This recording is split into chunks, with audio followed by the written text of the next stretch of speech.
بسم اللہ الرحمن الرحیم۔ اللہ کے نام سے شروع جو نہایت مہربان ہمیشہ رحم فرمانے والا ہے۔ ہمارا آج احادیث مبارکہ کا سبق جس کا موضوع ہے ٹخنوں سے نیچے تک لباس پہننے پر وعید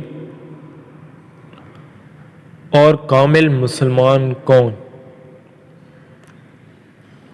حضور اکرم صلی اللہ علیہ وسلم نے ارشاد فرمایا، ٹخنوں کا جو حصہ پاجامہ کے نیچے رہے گا وہ جہنم میں جائے گا۔ آج کل فیشن کے زور میں یہ برائی ہم میں بہت کثرت سے پھیل گئی ہے کہ اپنے پاجامے، شلواریں وغیرہ ٹخنوں سے نیچے رکھتے ہیں اور بلا وجہ عذاب مول لیتے ہیں۔ حالانکہ یہ کوئی مشکل بات نہیں ہے کہ انسان اپنی شلوار پاجامہ کو ٹخنے سے اونچا رکھے۔ ذرا سی فکر اور تھوڑے سے اہتمام سے یہ کام ہو سکتا ہے۔ ایک دوسری روایت میں ٹخنے سے نیچے لباس لٹکانے کو کبر کی علامت بتایا گیا ہے اور تکبر بھی جہنم میں پہنچانے والا ہے۔ اس لیے اس چیز کی عادت ڈالنی چاہیے کہ کبھی بھی لباس ٹخنے سے نیچے نہ ہو۔ بظاہر یہ بہت معمولی بات معلوم ہوتی ہے، مگر طبعی طور پر اس کا اثر انسان پر بہت گہرا ہوتا ہے۔ اسلام مسلمان مردوں کو جفاکش اور چست دیکھنا چاہتا ہے۔ ناز و انداز، ڈھیلا ڈھالا ہونا مرد کے لیے کوئی اچھی چیز نہیں۔ اس لیے شریعت نے مردوں کے لیے ریشمی لباس کی ممانعت کی ہے۔ اسی طرح پہننے کے انداز میں بھی وہ طریقہ مقرر کر دیا ہے جس سے لاشعوری اور طبعی طور پر انسان چست رہے اور مجاہدانہ کارنامے کے لیے ہر وقت چوکس رہے۔ غیر مسلم اقوام میں بھی چستی و چالاکی کے لیے بوقت ضرورت لباس مختصر کیا گیا۔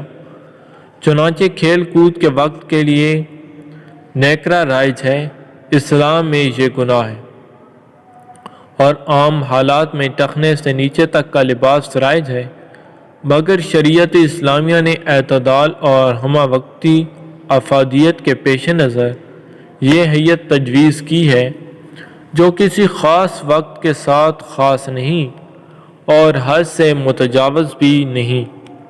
نیز خیال رہے کہ یہ حکم لباس کے سلسلے میں ہے، جیسا کہ من الاعذار کا لفظ اس کی وضاحت کر رہا ہے، لہذا اموزے اور جرابیں اگر ٹخنے ڈھک جائیں تو کوئی حرج نہیں۔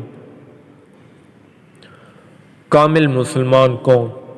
حضور اکرم صلی اللہ علیہ وسلم نے ارشاد فرمایا، مسلمان تو وہی ہے جس کی زبان اور ہاتھ سے دوسرے مسلمان محفوظ رہیں۔ مسلمان تو سراپا سلامتی ہوتا ہے۔ جس شخص سے لوگوں کو اذیت اور تکلیف پہنچتی ہو وہ اس سے خائف رہتے ہیں۔ اس کی مثال تو ایک درندے کی سی ہے جو لوگوں کو تکلیف پہنچاتا رہتا ہے اور لوگ اس سے خوفزدہ یا پریشان رہتے ہیں۔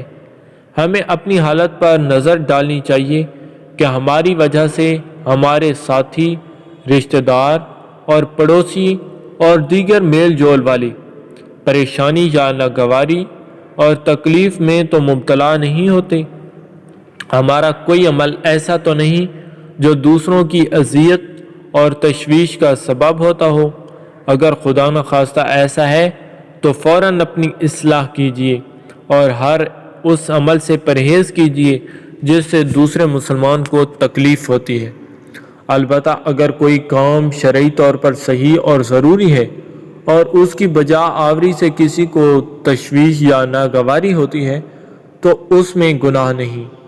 جیسے کوئی داڑھی رکھ لے اور اس عمل سے کسی کو کوئی تکلیف ہو تو اس کا کوئی اعتبار نہیں، یا کسی چور ڈاکو کو شرعی سزا دی جائے تو اس کو سزا کی تکلیف تو ہوگی، لیکن شرعی حکم کی بجا آوری میں اس تکلیف کا اعتبار نہیں، کیونکہ یہ ایک شخص کی تکلیف پورے معاشرے کے سکون و امن کا سبب ہے اور ہر فرد کو ظالموں کی تکلیف دہی سے بچانے کا ذریعہ ہے۔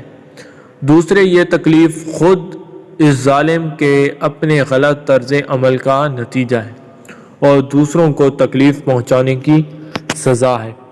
اللہ پاک ہم سب کو سنے سنائے پر عمل کرنے کی توفیق عطا فرمائے۔